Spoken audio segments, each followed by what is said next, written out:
Good morning. Thanks for coming on. I was told to ask you about foil in Mexico. Do you have an answer for that one?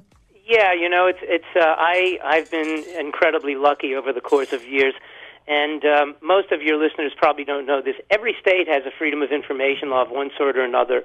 Only a few states have created offices like ours. And for years, there were only three of us, a friend from Minnesota, another from Connecticut, and myself. And the guy from Minnesota was afraid to fly. That meant that Mitch from Connecticut and I have been honored to be invited all over the world to share our experience. Yeah. And I've been to China a couple of times, Japan a couple of... By the way, the taxpayers never paid for any of that. And Mexico a number of times. Well, I started dealing with the Mexicans at a conference, believe it or not, in Lima, Peru. I love to say this, right around the turn of the century. And at the time... it was clear that 75 years of one-party rule were about to come to a close. And, in fact, that happened, and the Mexicans got ready. And by 2004, they had implemented a bang-up, terrific Freedom of Information law. And I was amazed to read that during the first year of that law, 40,000 requests had been made, and among them, 36,000 were made and answered by email. They built technology into the law, something that we couldn't have done in the 70s. Right. And they made the law pro-poor. They put kiosks and terminals in schoolhouses, in libraries. And there are stories about people who we would probably characterize as peasants who'd go to the local village hall, tap out their request one finger at a time, and get it. Wow. And that led us, in our 2005 annual report to the governor and the legislature, to recommend a change in the law, and miraculously it passed in less than a year. And we were the first state to have an element of our Freedom of Information law requiring that government agencies, when they can, accept requests made via email, and if you want the record sent back to you through email and the government can do it, yes, we are required to do so. Wow. So that means that people can make their request at 4 in the morning. Often they can get the equivalent of the thick report quickly and easily. And because there's no reproduction of the record, it's free. It's free. And the offshoot, in my opinion, has been more important than anything else. What happens when a government agency finds out that certain records are, number one, public, number two, frequently requested, third, pretty important, they post them online. Right. And, when we can get records on a website, gee, we don't have to make FOIL requests. Well, right? and you know what's interesting about that is it's all part of our checks and balances. When our public officials realize, when government realizes that information is or can become public, it makes you think, right? It makes you, I would think, it makes you kind of at least make an attempt to stay on the straight and narrow. You hope so. You hope so. And I really and truly believe that the great majority of public officials want to do the right thing. Yeah. We are here to serve. And certainly at the local government level, you have direct accountability. So, the village mayors, the town supervisors, the clerks, they know the people that they see every day, and they are good to them in the great majority of circumstances. Now, we hear from time to time somebody saying, boy, I foiled that, and they're completely ignoring me. They're not giving me that information. Is your office available if a member of the public is having trouble getting information? Absolutely. In fact, one of the myths that I have to deal with is that only reporters call us.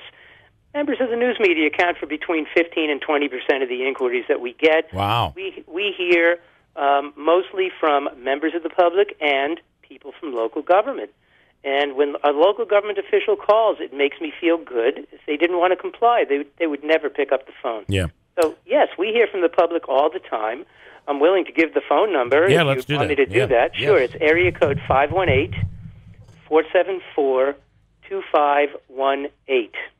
All right, we have former Lieutenant Steve Houck in studio here, and we know that you played a role in the body camera law that went into effect here, and of course all the talk about police agencies and how body cameras could make a difference. I'd like you to talk about that, but also when recently, I forget which state, where was that? Is it Charlotte? North Carolina, where they did not want to release the video because, well, they felt it might have a negative effect on the public or whatever reason. I guess you kind of have to give the public some credit that we are responsible enough to be able to handle what's out there. Do you agree with that? Sure do. And Steve, how do you like retirement? It's good. I figured you'd beat me to retirement, Bob. But you know, we've talked many times, and I've always been grateful for your advice. And I think you probably were sick of hearing my name on the line, but it's always been a pleasure. Steve was one of those terrific police officers who would call when there was a question that came up, and that is always appreciated. That told me that he was interested in complying with law. And in Utica, you know, I think that you were being as creative and proactive in terms of the use of body cameras as anybody could be. And the truth is, none of us really knows what the future is going to bring. Yeah. There's no state law that governs the use of body cameras. So we're sort of going to feel our way, I think. I always get uncomfortable when a public official says, "Boy, we can't trust the public to see this or to learn about this." That's a very dangerous statement. And it's quite elitist when you think about it. It is elitist, and it's paternalistic, and it gives the public no credit.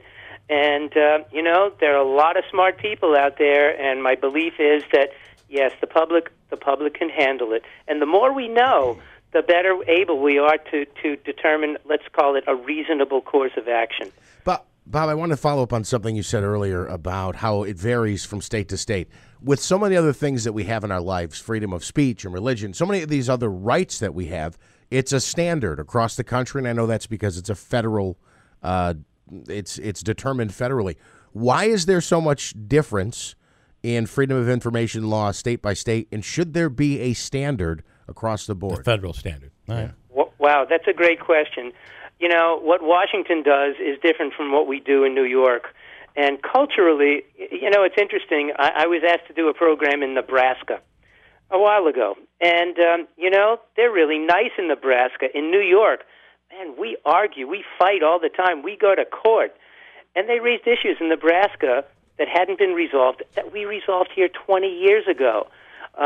Again, there are distinctions in the way people approach the government. There are distinctions in, let's call it, the trust in government.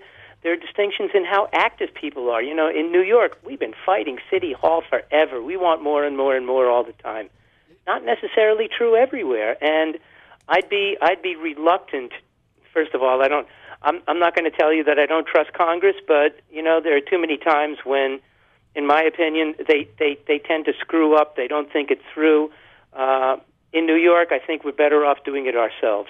Bob Freeman, we really appreciate your time again for coming back on a second day, and we will do this again. I can't believe I've never had you on before. You're a wealth of information, and we're going to do this again. Thank you so much, and I hope to see everybody at Utica College tonight. Tonight, 6 o'clock at UC. Carbone Hall. Bob, thanks so much for your time. My pleasure. Thanks. Right. Hey, that information is out there, and we all have the right to get it. Pretty big, huh? Bob, I early on when I started doing the PIO, I got turned on to Bob. Somebody told me, hey, this is a guy. And I bet you I talked to him once a week for about 4 years. I think you guys, Utica has been so far ahead of the curve, and our police agencies here, and not just Utica, but Rome and the sheriff's departments, but so far ahead of the curve when it comes to getting out in front of these issues. Many times when informing the public. Many times when I'd have a question, I'd ask him one thing, and it was sort of my litmus test. I go, what's the rule? If the rule is then it has to be released, then it's released. Right. If the rule is, well, in this particular situation, it's sort of up to you, you know, you don't have to, you can.